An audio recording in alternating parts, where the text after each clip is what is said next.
Unsighted by Studio Pixel Punk is another take on the high-speed kind of hyper-light drifter kind of design, but with a touch of Metroidvania and in a strange turn, even a little bit of Majora's Mask thrown in. And while I don't think the combination works all the way, this is still a very impressive game for action fans. I had a chance to play it all on stream, and this was played with a press key provided by the developer. But our story is that we play as Alma here, who only has a few days left in order to bring the mysterious power Anima back to the automatons of this destroyed city before they all go feral or unsighted. And in order to do that, we are going to do a whole lot of platforming, Metroidvanian, and hacking and slashing to get it right.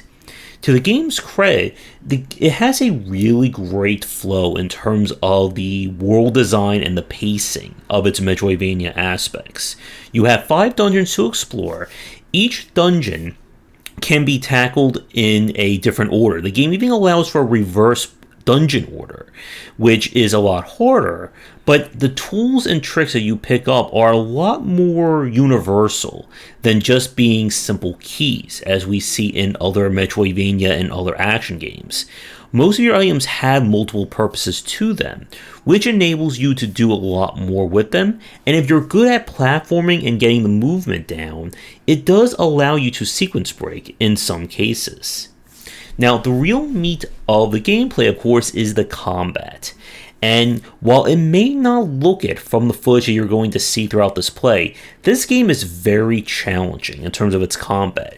You have stamina to manage, and you also have the option to parry or block attacks. A perfect parry can stun enemies, which leaves them in an exposed state where they'll take instant crit damage. This is a big deal, as you can use this, well, if you're good enough in terms of the timing, to easily 1 to 2 shot most enemies and just utterly decimate bosses' health gauges on top of that. Progression in the game, like we said, is built on finding the different items, but you can also equip chips that provide passive benefits, give you more health or stamina, etc., with your ability to equip more, kind of limited by how much money you spend on unlocking your chip set. With all that said, Unsighted is a fantastic game in terms of its Metroidvania gameplay, but where it kind of, I think, slips up or kind of hurts the experience comes with its time-based system, and that's where I want to spend the bulk of this video on. And we're going to do that after this quick break, and if you're interested in my books on design, then be sure to check the following out. For entry-level students, we have 20 essential games to study, and then the Game Design Deep Dive series that takes an extensive look at different genres, with free-to-play coming in 2022.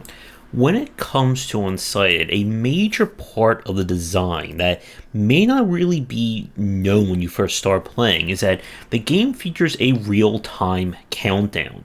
If you look in the upper right-hand corner, you see that time is ticking away, with every few seconds representing a few minutes of time. This is important because every character in the game has essentially a time limit or amount of time left before they go unsighted. This becomes a major part of getting the best endings, as well as who do you get like the best rewards from. You see, throughout the world there is meteorite dust that you can find, and you can eventually get the option to craft some, which costs a lot of in-game currency. Using the meteor dust will give you 24 more hours for that specific character. And there is literally not enough meteor dust to keep everyone alive indefinitely. So you're kind of forced to push through the game no matter what. And this, I think, was maybe a bit of a mistake on the design's point. You are able to disable this system at the start of playing Unsighted, but it is such an integral part of how the balance and gameplay flows, as meteor dust can also be used to acquire additional syringes or your Estus, and the relationship system that as you give more people dust, they become friendlier towards you, unlocks specific bonuses, items, and so on. But The problem that I feel that it presents is that it clashes with the Metroidvania side of things. You see, as we all know from Metroidvania design, a big point is being able to explore the world using all your tools and new items to unlock new areas, find secrets, etc. With Unsighted here, you literally don't have the time to do that. If you're trying to keep everyone alive, or keep the majority of people alive, you are going to have to push through the game as fast as you can. And some of the dungeons feel like they're a little padded in terms of some of the puzzles and having to explore like every inch and then repeat areas in order to get through to the boss. Now, thankfully, if you do get killed, you do not have to worry about losing time other than returning from your the waypoint or the terminal back to that section. But it does create, I think, an added source of tension and stress with Unsighted that we don't normally see in Metroidvanias. See, the beauty about Majora's Mask is that even though there is the real timer that's always counting down, it's not necessarily a point that stops you from playing. You can, of course, rewind time as many times as you want, and there is a purpose for events that happen at specific times on each one of the 3 days. With Unsighted here, it is simply just a countdown towards your favorite characters and friends being killed. And there is a secret ending that I looked up after we finished the game on stream that actually does bring everybody back to life, regardless of how much time you spent in it. And I don't know how esoteric it is to actually do all the steps needed to it, but the developers, from interviews and mentioning the game on Twitter, said that they wanted people to replay Unsighted multiple times. And I don't think the game, from a mechanic standpoint, is varied enough to warrant that.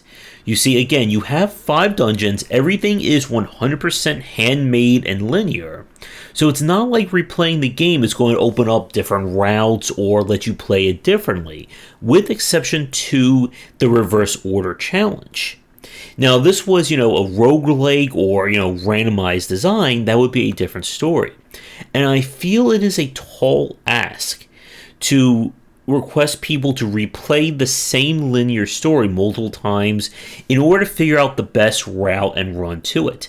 Now, I did this all on my first run, but again, keep in mind that I'm not your usual consumer of these kinds of games. And I did kind of, purposely not take upgrades and kind of played it as hard as I can to keep my resources so I could keep giving characters meteor dust to keep them alive. And with that said, there is a lot to Unsighted. There is a horror mode you unlock, there's an action roguelike mode, boss rush, and you can tell the developers really get action gameplay. But I feel like the added pressure of the time-sensitive and just real-timer counting down gets in the way of this design. And I'm curious, for those of you watching this right now who have played or beaten Unsighted, did the countdown bother you as you played it? And for those of you who stopped playing it, was it a reason that you decided to quit the game? Let me know in the comments below, because I really want to know just exactly where the churn kind of happened. Because I feel like this is one of those games that, again, within the first hour, most people are probably going to churn out of it. But for those of you who stick with it, this is definitely one of the best action-adventure games released in 2021. It should be on everybody's list if you enjoy those challenging games. If you don't enjoy them, there may still be stuff here for you, as again, you can turn off the timer, and there is an easy mode as well. I haven't played this on the hardest setting yet, so I'm curious to see what gets changed there. But with that said, I'm going to wrap up this review here. So again, with Unsighted, very great take on action-adventure design, but I feel like having this real-time countdown just gets in the way of things. And if it doesn't bother you, you're going to find a very challenging Metroidvania action-adventure game here.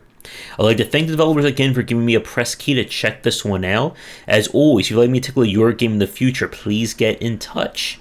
If you're interested more in supporting the channel, check out our Discord and Patreon link down below, with Patreon supporters of $15 or more getting acknowledgement in my upcoming book on free-to-play design. Come back for daily discussions on game design here and on game wisdom, where there are on science of games. And until next time, take care.